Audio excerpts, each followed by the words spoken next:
여러분들은 목요일에 있었던 하락을 어떻게 보고 계신지 궁금합니다. 그리고 중소형주로 옮기고 있다는 이런 분위기도 어떻게 보고 계신지 궁금하고요. 주식에는 원리가 있어서 곧 중소형주 이야기가 나올 줄 알고 있었습니다. 대장주가 많이 오르면 우량주 팔고 가치주로 넘어가야 한다. 중소형주들이 이제 상승할 것이다 라고 합니다. 그래서 기다리고 있었습니다. 이럴 줄 알았거든요. 저에게는 굉장히 노이즈 같은 부분입니다. 제가 기다리고 있었다고 대단한 게 아니고 주식의 원리가 그렇습니다. 코로나 시국에 주식을 시작하신 분들은 2021년쯤을 기억해 보시면 됩니다. 그때도 지금과 비슷한 일이 있었거든요. 왜 이런 상황이 오는지는 뒤에 설명 이어가겠고요. 지금은 사람마다 생각이 다를 겁니다. 이런 상황이 오면 멘탈 잡는 생각이 많이 올랐으니 눌림을 줘야 한다고 생각을 합니다. 틀린 말은 아니에요. 하지만 저는 지금 상황을 다르게 설명을 해드리려고 합니다. 이 영상은 금요일 라이브 영상 편집인데요. 제가 지금까지 진행해온 부분을 공유드리고 여러분들에게 주식은 원리가 있다는 것을 알려드리고 싶어서 편집본을 올리게 되었습니다. 자, 어저께 굉장히 많이 떨어졌어요. 그죠? 많이 떨어졌습니다. 그래서 걱정을 좀 많이 하실 텐데, 지금 같은 경우는 생각해 보세요. 우리가 그냥 기본적으로 어저께 떨어진 거에 대해서만 이야기를 해보자고요. 우리는 이미 알고 있었어요. 음봉이 한번 나올 거라는 걸요. 제가 지난 영상에서 음봉이 하나 필요하다라고 말씀을 드렸었죠. 한동안 계속 쉬지 않고 계속 올랐었단 말이에요. 이렇게 양봉을 계속 만들었단 말이에요. 그리고 이거 끌어올리는 거 계속 지켜보시면 아시겠지만 그게 정상적으로 올라간 거 맞습니까? 전 아니라고 생각해요. 아니면 중간에 양봉을 좀 만들어주고 적당한 음봉을 중간에 하나 만들어주고 적당한 양봉을 만들었다면 이거는 괜찮겠구나 라고 생각을 하겠지만 수요일날 아시는 분은 아시겠지만 완전 비정상적인 증시였습니다. 조정이 올지 안 올지는 모르겠지만 양봉이 계속 뜨다가 음봉 하나 떴습니다. 그리고 눌림이 나오고 있는데 이거 가지고 이제 조정이다 어쩌다 이야기하는 건 너무 이르지 않습니까? 그리고 우리는 이미 또 알고 있었고 준비를 하고 있었어요. 바이오, 에너지주를 하나씩 갖고 가자라고 말씀드렸고요. 중소형주, TNA 하나씩 갖고 가자고 우리는 이미 플랜을 하고 있지 않았습니까? 제가 몇 달 전부터 이런 이야기가 나올 줄 알고 준비하고 있었습니다. 그리고 커뮤니티에 제가 EMPH 매수했다는 이야기도 올려드린 적이 있죠. 그리고 우리가 그거를 가을까지 보자라고 기다리고 있었고요. 주식은 이미 답이 나와 있습니다. 한동안 중소형주가 굉장히 밑바닥에 깔려 있었잖아요. 제가 IUNT 못 오른다, 팔란티아 못 오른다, 중소형주 못 오른다라고 굉장히 많이 말씀을 드렸었죠. 왜 못 올라요? 그럼 또 뉴스 찾으러 다녀요? 기업 분석하고 다녀요? 아니잖아요. 중소형주는 못 오르는 시기가 있다고 그랬잖아요. 주식은 박자가 있어요. 중소형주가 못 오르는 시기가 있고 오르는 시기가 있습니다. 지금은 오르는 시기고요. 대형주가 오르고 그러면서 거기에 호재거리가 계속 터지면서 사람들이 매수가 우량주로만 계속 쏠려버리고요. 그러면서 중간에 제가 무슨 얘기 나온다고 그랬죠? 장주에서 가치주로 옮겨라. 이런 말 분명히 나올 거라고. 그럼 중간에 한번 나왔었죠? 뭐 TNA 이야기 나오고요. 그러면서 우리는 뭐 했어요? 그때? 몇 달 됐잖아요. 우리는 중소형주 하나만 갖고 가자. 그리고 TNA 갖고 가실 분들 차라리 그런 종목들은 좀 기업 분석하는 것도 별로 의미가 없고 그 움직이는 타이밍인데 어떤 중소형주의 움직임이 잘 나올지 잘 모르면 TNA 그냥 ETF 같은 걸 하라고 말씀을 드렸었습니다. 그죠? 왜냐면 중소형주가 언젠가는 올라와 줘야 되고요. 빅테크가 지금 여기에 위에 있었고 중소형주는 여기 아래에 있었어요. 그래서 중소형주 때문에 힘든 분들 굉장히 많으셨죠. 한 번은 지금 7월입니다. 한 몇 달 전에는 중성주가 좀 올라오니까 이제 중성주가 올라오나 싶었지만 어떻게 됐어요? 가라앉아 버렸어요. 그러면서 엔비디아, 구글, 아마존, 메타 이런 애들은 넷플릭스도 그렇고 승승장구를 했습니다. 계속 올라왔잖아요.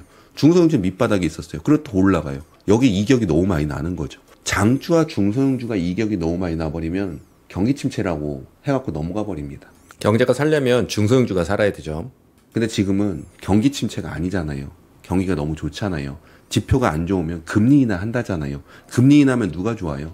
중소형주한테 좋겠죠. 빌린 돈에 대한 이자도 조금 내도 되고 여러 가지 이유가 있는 거잖아요. 그죠? 인상을 하든 인하를 하든 대기업 얘기만 하다가 이제는 갈수록 중소기업 나오면서 수혜를 받는 게 뭐냐? 그러면서 중소기업입니다. 전에는 제가 기억하면은 금리 인상과 인하 그러면은 장주 금리 인하하면은 반도체에 좋습니다. 그래놓고 이제 반도체 장주 떨어지니까 이제는 금리 떨어진 거 수혜주, 중소기업으로 넘어갑니다. 이런 해석을 하고 있는 거죠. 주식이라는 흐름은 그렇게 될 수밖에 없다. 장주는 너무 많이 올라갔고 중소기업과 차별화 장세가 너무 나기 때문에 차별화 장세가 심하면 심할수록 어떻게 돼요? 우리 2022년에 겪어봤잖아요. 제가 차별화 장세가 너무 심하다 이러면 조정 오거나 이러면 이제 하락 추세 변경된다 하면서 어떻게 됐어요? 2023년으로 넘어갈 때 제가 중소형주 이거 다 팔아야 될 것 같다라고 말씀을 드렸었죠. 차별화 장세가 너무 심했으니까. 금리 인상 이슈도 있긴 있었습니다. 2023년은 이거 진짜 힘든 장 되겠습니다. 중소형주와 장주가 차별화 장세가 너무 많이 났었잖아요. 기억하시죠?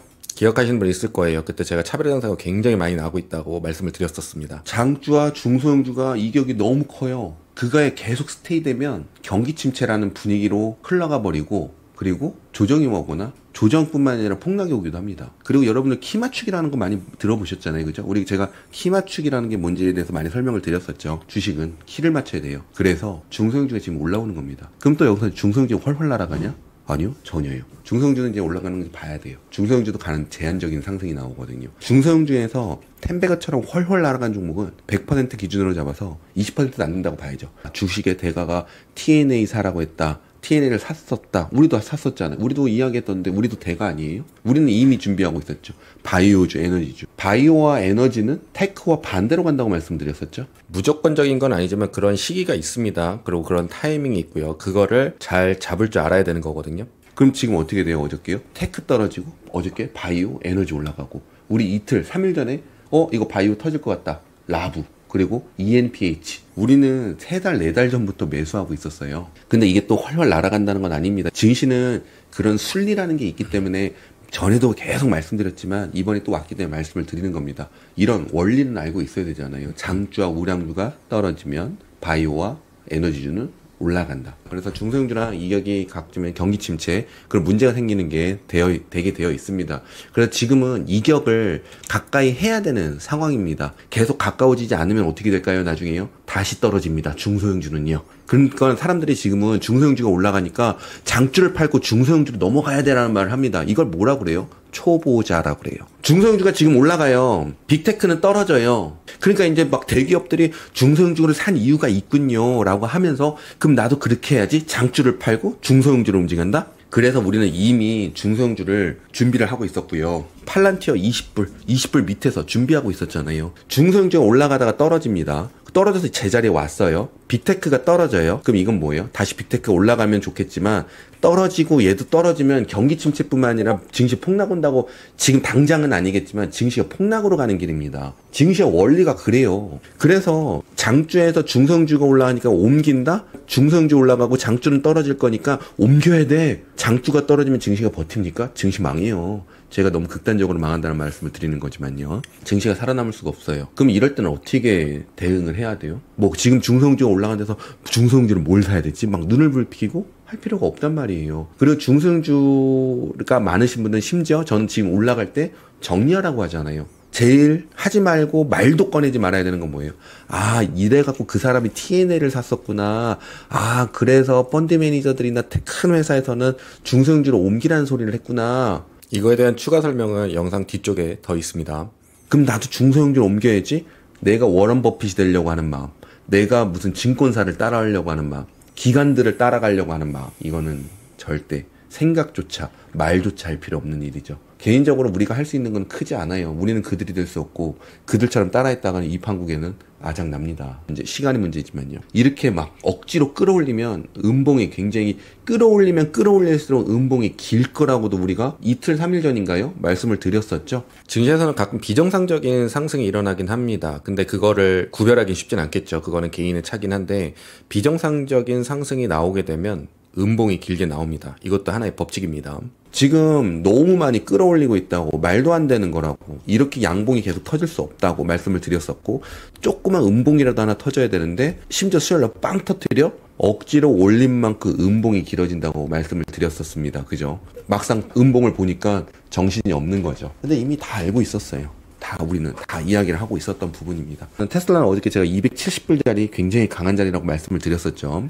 테슬라 이야기도 뒤쪽에 더 있는데요. 굉장히 중요한 얘기를 해놨으니까 차트 보시는 분들, 기술적 분석을 원하시는 분들 한번 보세요. 어디서 보기 쉽지 않은 이야기를 해놨습니다. 굉장히 강한 자리고 270불짜리가 단타, 스윙, 그리고 많은 투자자들이 매도하는 자리, 약속된 자리예요. 여러분들 하나 또 제가 말씀드릴게요. 추세를 넘으면 어디를 넘어야 된다고 그랬죠?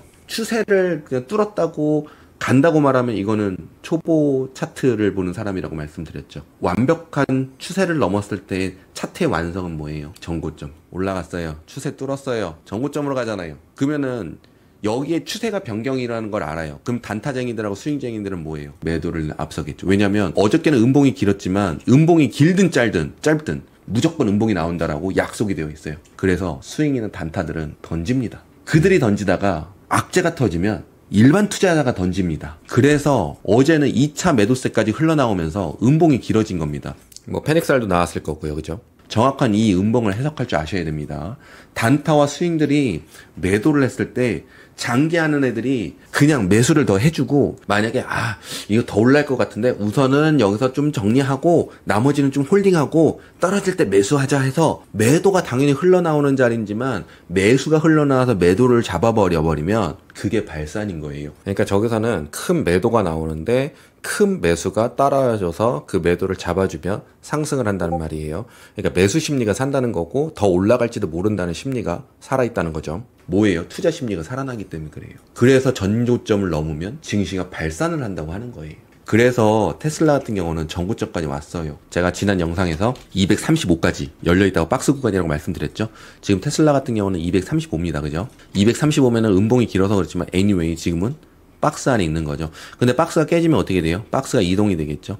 지금 테슬라는 박스 이동을 하려고 하는지는 아직은 시그널은 나오지 않았는데, 오늘 만약에 235불 밑에서 머물고 장 마감할수록 조금 더 떨어진다고 하면 박스가 하단으로 이동할 수 있으니까 그거 참고하시고요. 증시는 박스의 이동으로 움직인다고 말씀드렸습니다. 굉장히 중요한 이야기니까요. 제가 지난 영상에서 많이 해놨으니까 한번 보시면 도움이 되실 겁니다.